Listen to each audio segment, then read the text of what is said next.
Bom dia, pessoal. Carlos Andrade. Hoje é sábado, mais um fim de semana e começa com gosto de semana. 6 de junho, aniversário da Patrícia. Beijo, Pati.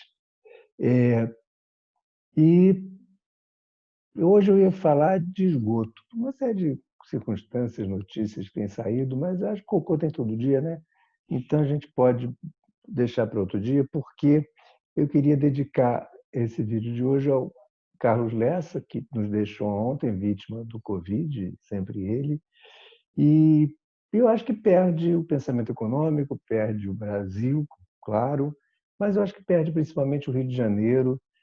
Carlos Lessa era um grande estudioso da cidade, era um ativista do patrimônio e comprava casarões, transformava em coisas ótimas para a cidade.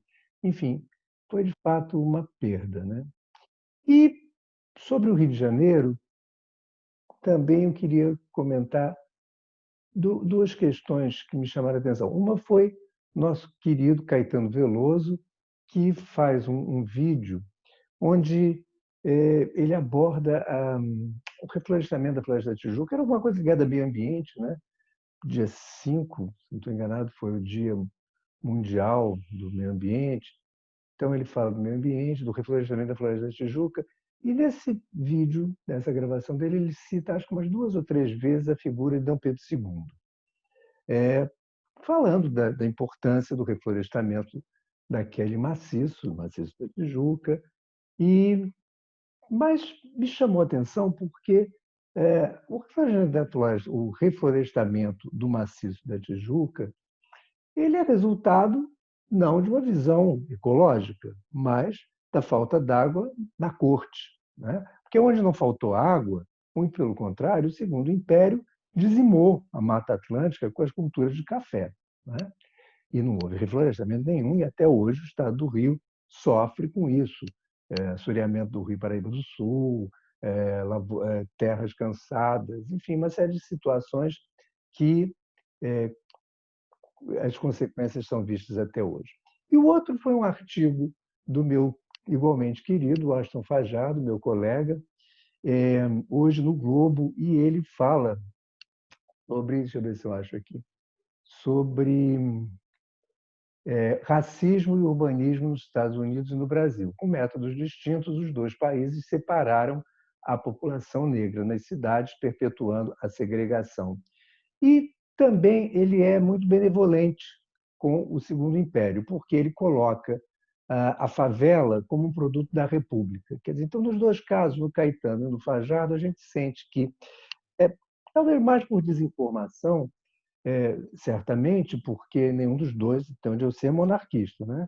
Ninguém está defendendo a volta da monarquia. Mas existe uma certa benevolência, até porque o tempo limpa tudo, não é só o dinheiro que limpa o passado das pessoas. Né? Eu acho que o tempo também faz a gente ser mais benevolente.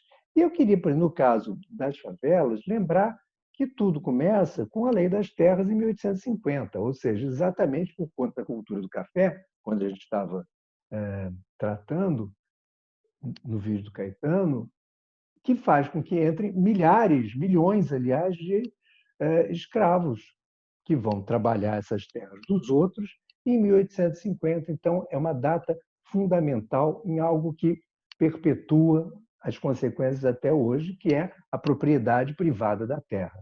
A partir de 1850, só se adquiria terra por compra, não havia mais a possibilidade de ocupá-las. Não é?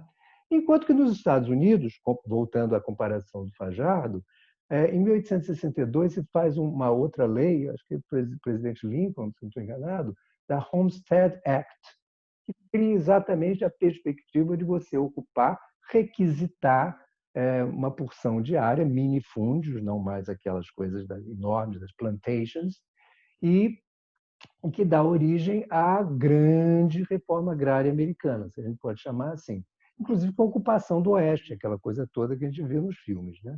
A marcha para o Oeste deles lá, matando os índios, invadindo o México, etc. Mas isso tudo é até anterior. Né?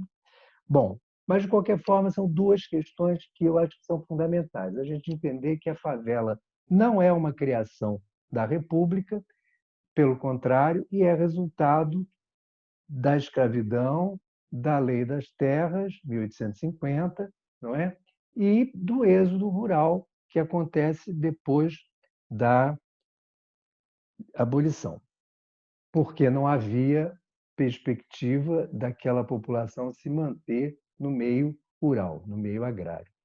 E, mais do que isso, o Washington também fala muito da questão da colonização. Ora, quem mais trouxe a colonização europeia, quem dá início, né, é exatamente o Segundo Império, com a chegada dos alemães. Petrópolis é isso, Friburgo, há uma série delas, né? Todo o sul do país começa já no Segundo Império com esse processo de branqueamento, chamava-se, né?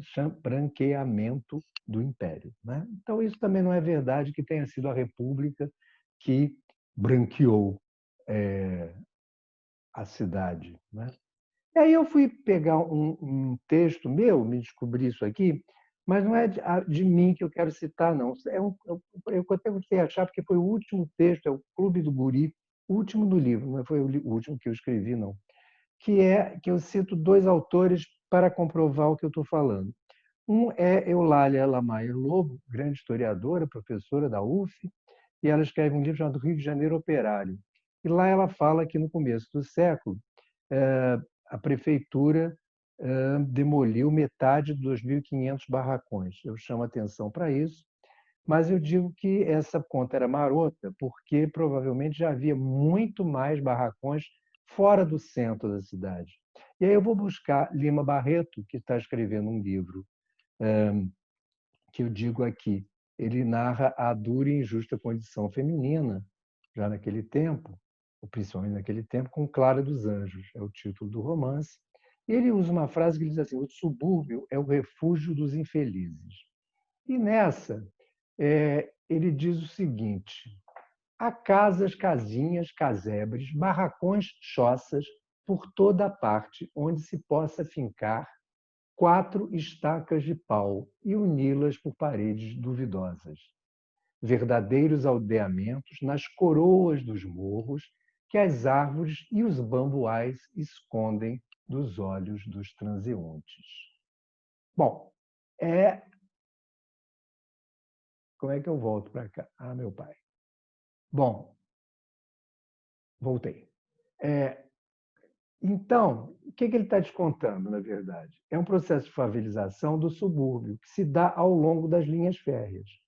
O Lúcio Sanfilippo, que é um rapaz que canta uma série de coisas, inclusive o jongo, e ele conta, então, que o jongo é uma expressão artística que vem, e já deu 8 minutos, que vem através dos trilhos de trem com a migração dos escravos, nessa altura dos acontecimentos, libertos, e que vem ao longo dos trilhos dos trens se localizando nessas colunas. O mais famoso deles, que persiste até hoje, é o jongo da Serrinha, que é muito interessante da gente perceber. Então, esse processo de recolonização, vamos chamar assim, cultural, né, do que se formaria o subúrbio carioca, até porque o subúrbio é o refúgio dos infelizes, e Lima Barreto está escrevendo esse texto em 1920, tanto que, né, ele narra ao longo do livro a preparação para os festejos da independência, portanto, 1922.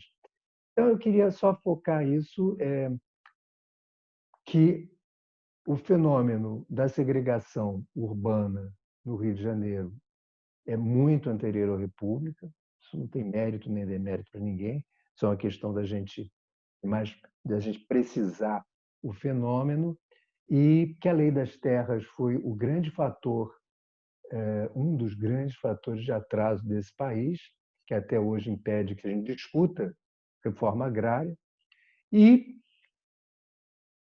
finalmente, deixar o meu lamento pelo desaparecimento de mais um grande homem precocemente, porque não foi por doença, não é aquela coisa, não foi morte morrida, foi morte matada pelo Covid-19. Então, e Carlos Lessa, onde quer que ele esteja, que a obra dele nos ajude, então, a continuar a sobreviver e a esse estado de coisas, já que estamos entregues.